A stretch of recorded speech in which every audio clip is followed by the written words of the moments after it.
here, welcome. And if you've been here, welcome back.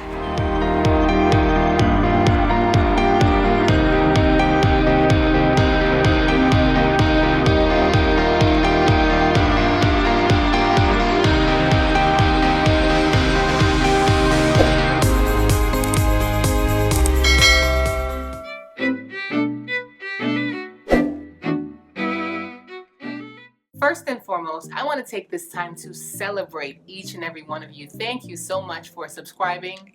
Thank you for liking. Thank you for watching. Thank you for leaving me your warm feedback. And most importantly, thank you for sharing. Each one, reach one, and teach one. So guys, thank you so much. In today's video, I will be sharing a few tips and strategies that I have been using as the spring season winds down and as we're approaching summer and as the school year is winding down. We want to simplify our routines. We're finding ways in which to make this teaching flow much more easier, to help our scholars to just make their way to a smooth exit. So in this video, I will be sharing some resources that have been working very well for me. I pray that it also works for you. If you're not a teacher, you can still use some of these tips and advice. You can use them for yourself. What better way to learn some science? You can use them with your kids, and you can also tweak some of these activities and make it a fun family event. So stay tuned and enjoy. On the front screen here, you'll see that we have 3 points for what we'll be talking about today. We'll be discussing science at-home experiments or project ideas, end-of-year ideas, and virtual summer teaching ideas, or should I say, suggestions. Once again, hi family. I am Ms. James. I'm an educator and motivator. Presently, I'm a middle school STEM educator teaching both 8th grade science and math with a splash of theater.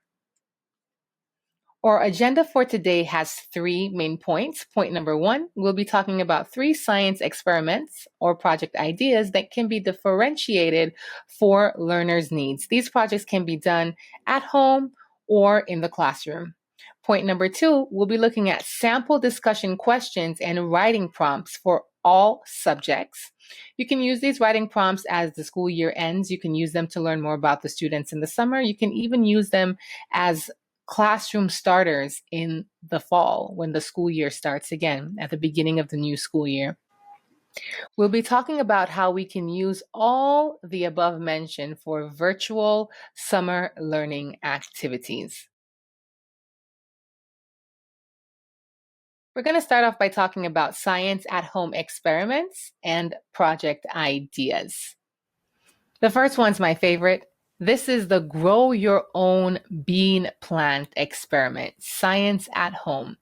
This is so fun. Kids will use beans that they can find in their own cupboards to explore different science concepts. This lesson can be, again, differentiated and modified for kindergarten to high school level. It meets the next generation science standards practices, such as asking questions and defining problems, obtaining, evaluating, and communicating information. And I'm sure there are many more standards or NGSS practices that this experiment itself will also meet. Personally, I've used this project to teach my students about germination, growth and development, how the environment affects our traits based on the environmental conditions the beans are placed in. We've used it in personal lessons to talk about how the environment can affect the traits in which we inherit and acquire as human beings. This lesson is a great intro also into the scientific process and into scientific method. Now, here's a brief walkthrough of how I went about setting up this experiment, and you can do the same. I'm going to give you about 2 minutes to read the screen for yourself.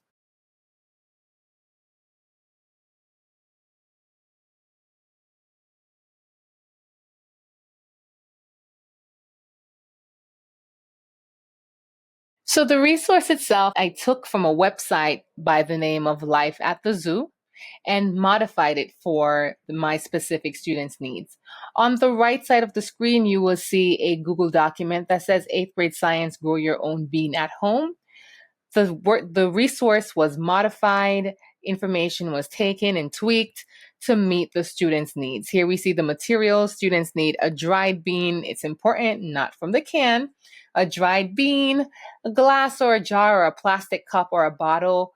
A lot of students asked, well, Miss, do I need soil? If I need soil, I can't do it. And the answer is no, they do not need soil. They can use paper towel or they can use cotton balls, paper towel, toilet paper, cotton balls. So it's really fun. It's a really fun experiment just from the kitchen cupboard that you can start your own garden and grow your own bean. The American Museum of Natural History had a wonderful virtual museum tour for Earth Day, and they had a few workshops in which one of them talked about starting your own at-home garden. And so a project like this or an experiment like this would be perfect for the students or the parents, the families that would love to start their own at-home garden, but are not exactly sure where to start. They could start with growing their own bean. So here we see the worksheet again, made in Google Docs. I will link it below in the description box for anyone who is in need of this resource. The original website in which the information was taken from and modified. And in order to support my students to check in and make sure they're on track daily, I usually check in with a Google form. I gave this experiment for spring break, as you can see. We'll check in, we'll ask them, hey, do you have any questions or concerns about the project experiment at this moment? How prepared are you? Are you aware of the conditions that are needed to grow your bean? Let's choose a hypothesis. Now, students are able to answer this question because they were given a reading resource and they were given a video to watch in support of the experiment. So after watching the video, after reading the resource, students will be able to select their own hypothesis to support their thinking. And then they'll go through the experimental process to confirm their hypothesis or not confirm their hypothesis with their conclusions and observations. Have you set up your experiment as yet? Do you have any of these supplies?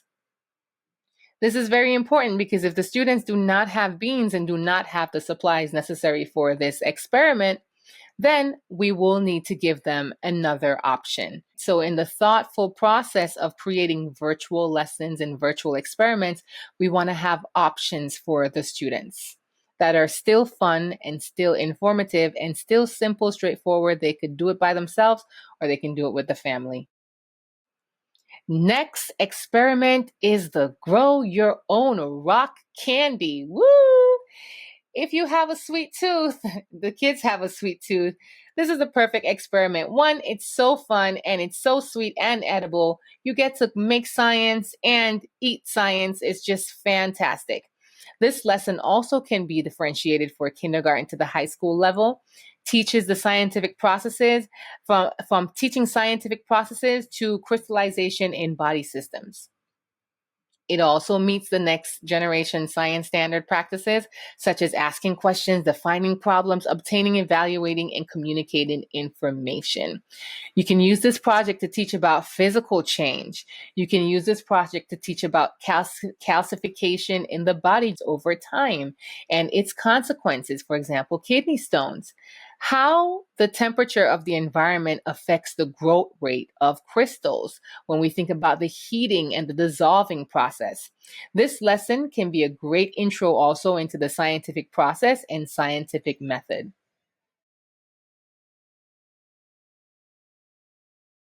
On the left side of the screen, you will see resources necessary to conduct this experiment. These resources were taken from Science Bob. This experiment in itself is an experiment for all ages for fun. If you use the resource at sciencebob.com, it's going to take you right to how to make the rock candy.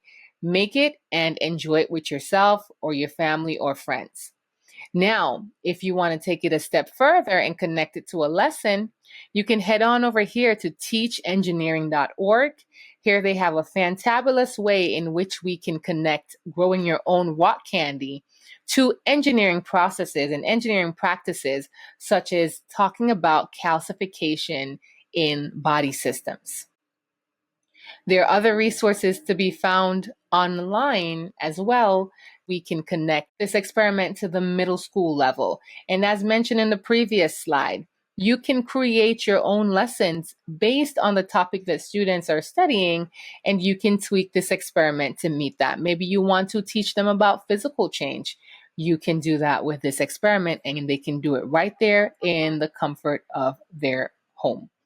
Next up, we have make your own slime. Ooh, so fun, so timely. While we're still in the era of slime, there are multiple ways in which we can use slime for science.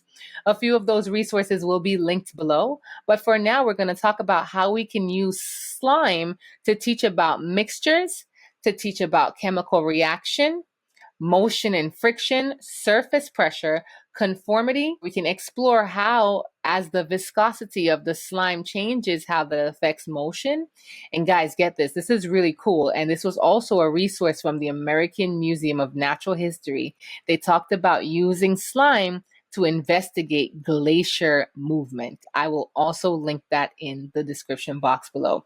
So exciting. And it also again connects to the scientific process, and it also again connects to the next generation science standards, the next generation practices and engineering practices as well. Slime ingredients: glue, contact solution, baking soda, food coloring is optional. Again, students may be able to access some of these resources because they may have them in the comfort of their own home. If the school offers the students gift cards, they're also able to purchase these items online. If not, they're able to watch slime simulations online, or if they actually want to engage in some experimental process, they can just choose another project. Really simple, at home. This recipe here was taken from the I Heart Nap Time website. Really quick and easy way of making slime. That's the 3 experiments that we've spoken about. 3 easy experiments for at-home science, or the summertime science, or the fall time science, or just science in general throughout the school year.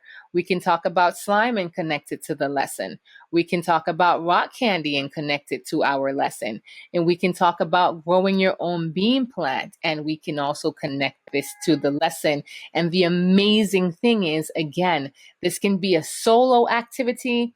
This can be an at-home with your friends and family activity. You can use this at any time of the year, and the kids love it. They're so engaged. I still have students who are watching their beans grow since they've planted it in the springtime. Next up on the topic of discussion is question and writing prompts. Let's get to know our students. Now, this is for all subjects. I have added to this presentation 3 questions. 3 questions that we can ask the students to get them thinking and to learn more about them. So let's get into that. Question number 1, or prompt number 1, I should say. Write a letter to your future self about where you desire to be, or where you see yourself in about 4 to 5 years from now. This is a great way to spark imagination, a great way to foster student vision, and a great way to learn about the students. We do it for ourselves. So let's get the students to do it for themselves. Let's get them to create that vision. Let's get them in positive mindset. Let's get them to think about building their own future, because truly, if we can see it and believe it, we can achieve it. Prompt number 2. This is a little heavy. This is a heavy one. Personal development writing prompts. Who is your favorite artist, sports player, etc.? What positive traits do you admire most about this person, and why? We can take it a step further. What is their life story? Are there any similarities between your story and theirs? In what ways do they inspire you? What positive ways do they inspire you? And my favorite section of all would be this 3rd prompt within this whole prompt. How can we create or develop a plan to put the inspiration that you have received from this person into action? How can we put the inspiration into action so we can continue to build your story, the student story? How can we put into practice, or how can we acquire these skills and apply them to our own lives to continue to build our own stories? And prompt number 3.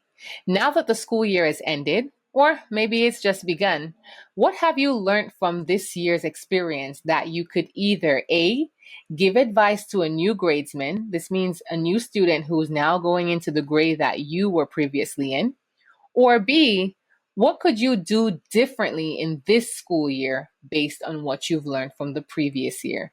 This is a great teaching strategy to teach students good citizenship, foster self-reflection, and a great way to learn about our students again. Likewise, the previous activity was a great way to spark thought power, connecting the individuals that inspire us to ourselves, fostering student vision, a great way to learn again more about our students so then we can help them on this journey. So those are the 3 prompts. An example of the virtual learning flow, I use Google Classroom. If you use Google Classroom, that's awesome. If you don't, that's also awesome. My lesson style is a mix between Google Forms, Google Documents. If I'm using Google Forms, I'll use them for my daily lesson. I have a previous video made on how to use Google Forms for daily lessons, and I will use them for quizzes as well, Google Form quiz. When I'm using Google Documents, I'm using them to capture students' thinking, students' writing, using them as worksheets, using them for class reading, using them as a place for students to draft their thinking before they make their final work product. And their final work product can be displayed in a number of ways, 3 of which I will be showing you right now. Guys, if you've not heard of Flipgrid, please go ahead and check it out. Flipgrid to me is like the Snapchat, the Instagram of education. As you can see on this fabulous screen, we have emojis, we have so many different ways in which the students can express themselves. They can change the filter, they can add different things, they can add images to their presentation, and it's just super creative and amazing. I absolutely love Flipgrid. It's a platform that promotes student voice. It's a platform that empowers the students to just take autonomy of what it is that they're learning. Teachers are able to collaborate with the students for remote learning because it's so hard to get some of the students to come online at the same time. When they record their videos in the Flipgrid, you have everyone's video in a grid. Students are able to see each other's responses. Students are able to give feedback to each other. And it is just amazing, as well as teachers are able to give feedback also. I love Flipgrid. I love it. Another end work product for the students would be Storyboard. Students can create fabulous storyboards to talk about what they've learned from the content. If you're doing a lesson on cells, students could create characters who are different parts of the cell who speak, and they'll speak about what their function is within the cell. It's just so amazing. They can use it in many different ways across content. There is no content limit to Storyboard. And last but not least, students can submit their work, publish their work on Story Jumper. Story Jumper is a fantastic resource. It says here it's the #1 rated site for creating storybooks. Students can listen to books. Students can record their own voices in the books that they've created, and they have the opportunity to become published authors. Guys, listen. Students can create their storybooks, and they can also, for a nominal fee, the prices vary, their family and friends can purchase the books that they've made from what they have learned, whether they're telling their own story or whether they're telling a story based on content, based on topic. It is just fabulous. So if you're not familiar with Story Jumper, if you're not familiar with Storyboard, and if you're not familiar with Flipgrid, those are amazing resources that you can check out to help you if your students are doing a project or they're doing an experiment. Their end result, their final work product, can be displayed on either any 3 of these resources here, or if there's something else that you love to use, you can use that as well. So let's recap. We talked about 3 science experiments, or should we say investigations or projects. We talked about the bean plant experiment. We talked about the sugar crystal experiment. We talked about making and using slime in science. We had 3 question prompts that we can use to build relationships with our students and foster thinking. We talked about the question prompt for the vision of the future self, the personal development prompt, and the self-reflection prompt. And we just looked at 3 resources that students can use to put together their thinking: Flipgrid, Storyboard, and Story Jumper. Thank you guys so much, so much for joining me today in this presentation. Resources will be linked below. Please comment to let me know how you will be using any of this information in your end of year work product with the students, your summer work product with the students, or your beginning of the year work product with the students. I pray that this was useful for you. Let me know. Let me know what your thoughts are. Okay? I would love to know that it is useful. So thank you guys so much for watching and joining me in today's conversation. As always, like, comment, subscribe. Leave a vibe in the comment section. I will be linking many of the resources shared in today's video in the comment section. Also, what's your favorite video? What's your favorite video that I've posted? Talk to me. What's your favorite video and why? Stay tuned. Remember, weekly uploads are Tuesdays and Thursdays. Subscribe so you can get an alert every time I post a new video. Be blessed. And as always, each one, reach one, teach one.